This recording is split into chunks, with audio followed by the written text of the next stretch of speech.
This type of attack is where we are going to spoof the identity cryptographically of a endpoint, right? So if you have conditional access policies that have restrictions on the device that you're trying to get past, but you might also have credentials for that user, this is a way to spoof that device so that you're now actually coming from the device as well as the user that you've now spoofed from our EvilGenix example earlier. So let's go ahead and move forward to the screen. So we'll get started here in just a second.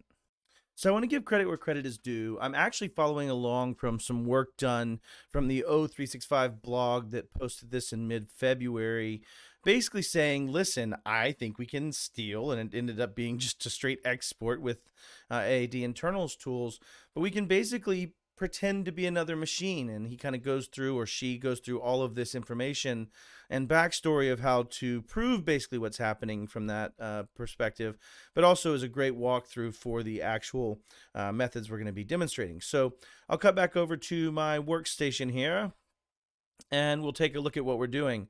So I've made a script that's going to run. It basically uses AADInternals, so I've already installed it. If not, you'd have install-module.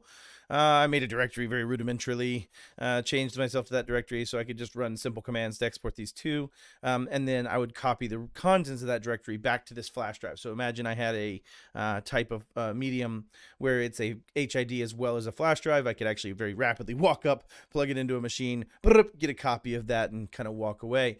And so kind of we'll demonstrate that. So I'm just going to go ahead and run this, and I'm going to say cd c:/mat,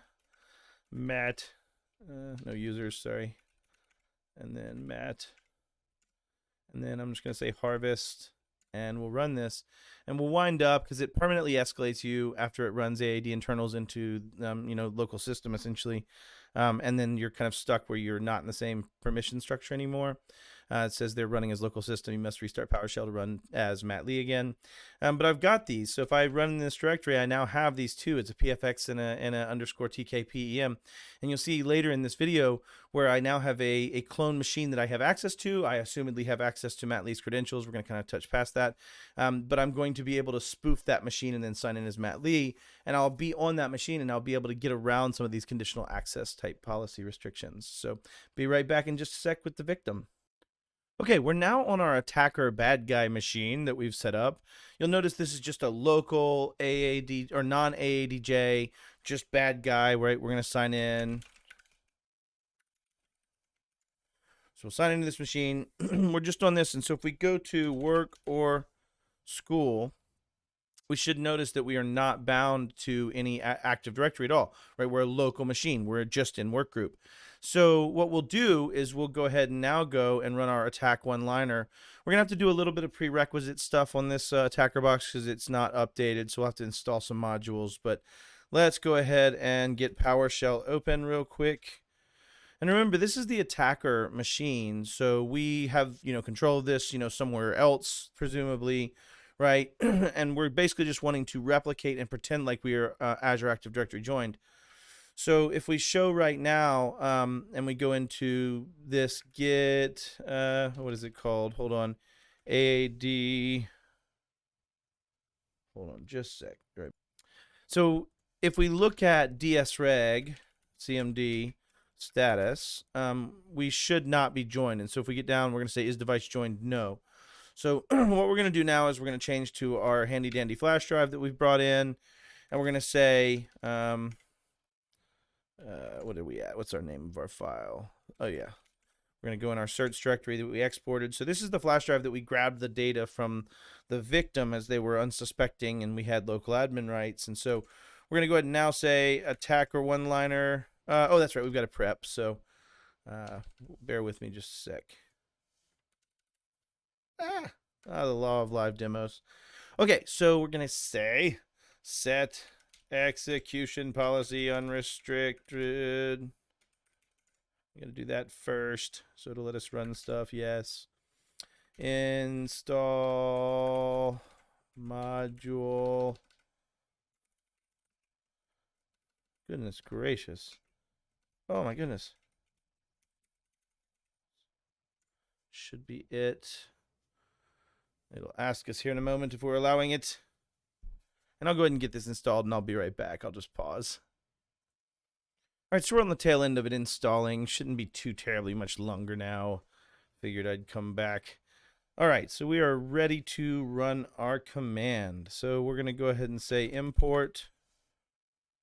Maybe if we can type import module, and that is AAD internals. Enter. Should load it, and we'll get a pretty little banner. I could probably make this bigger for everybody. All right, so we'll go ahead and get a banner. Maybe it's not a fast one, Martha. All right, and we'll dir instead of ls this time, just to be fun. /attack one-liner. As we scroll down, we see that's ready, and we'll go ahead and run our one-liner.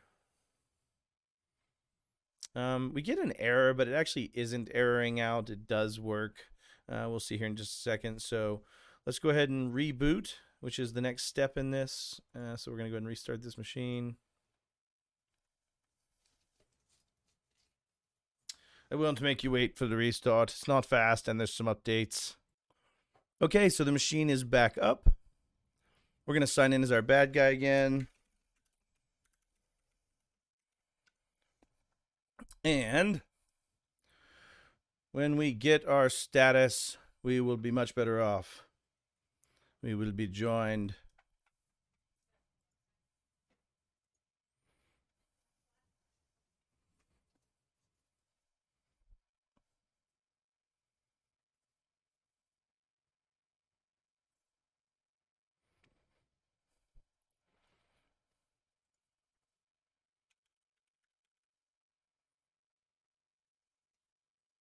So as we go in and get our PowerShell running and say yes to our UAC prompt, we'll also go into worker school. And if you look, we now should show as connected to 7+1 Labs Azure AD by the user that we've asked it to be connected by. So yeah, basically dsreg cmd /status. We should have at the very bottom, is device joined? Yes. So now if we were trying to fight against some conditional access policies to sign in with a user where we had credentials, we're now that device as we represent ourselves to Azure Active Directory the first time as we authenticate. So thank you very much. This was a good one. Appreciate you.